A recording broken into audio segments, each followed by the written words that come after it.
Breakup হয়েছে, মন ভেঙে গেছে, তাহলে কান্নাকাটি কর, স্যাড সং শোন, ঘরের কোণে বসে থাক। আমি খারাপ, আমি দেখতে ভালো নয়, আমার কাছে টাকা নেই, আমি গরিব, এটা ভেবে নিজেকে চুটিয়া বানানো হয়ে গেলে আমি একটা কথা বলছি, এক লাইনে বুঝে যাবি, না হলে চুদে যাবি। সেই মেয়েটা নিশ্চয় তোকে এত বছর ফোন করেছিল, তাই তুই ফোন করেছিলিস। তুই নিশ্চয় একা একা এত বছর ফোন করতে যাসনি। সে দেখা করতে আসতো, তুই দেখা করতে যেতিস, পার্কে এখানে ওখানে কিস করতিস, ঘুরতিস, রোমান্টিক ভাবে একটা আইসক্রিম দুজনে খাতিস, ভিডিও কলে দুজনে একসাথে সেক্স করতিস, ওইতে দুজনে একসাথে চুদতে যেতিস। আর আজকে সেই মেয়েটা তোকে বলছে দেখতে খারাপ, আর তুই শুনে নিলি। মানে তুই যদি দেখতে খারাপ হতিস না, তাহলে ওই মেয়েটা তোকে প্রথম দেখাতেই ছেড়ে দিত, আজ পর্যন্ত তোকেও সাথে রাখতো না।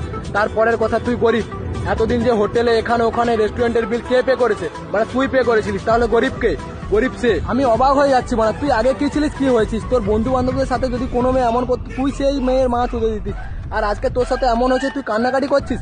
ভাই, নিজের পুরোনো অকাদে ফিরে আয়। মানুষের সাথে ভালো ব্যবহার করলে মানুষ সেটা মনে রাখে না। মানুষের সাথে যত খারাপ ব্যবহার করবি, এমন খারাপ ব্যবহার করবি, মানুষ চাইলেও ভুলে যেতে পারবে না। আর আমি জানি তুই পারবি, তোর মধ্যে সেই ক্ষমতাটা আছে। চোখের জলটা মুছ, আর যে তোকে কাঁদিয়েছে, যে তোকে কষ্ট দিয়েছে, যে তোকে রাতে ঘুমোতে দেয়নি, তার ঘুম কেড়ে নেবা।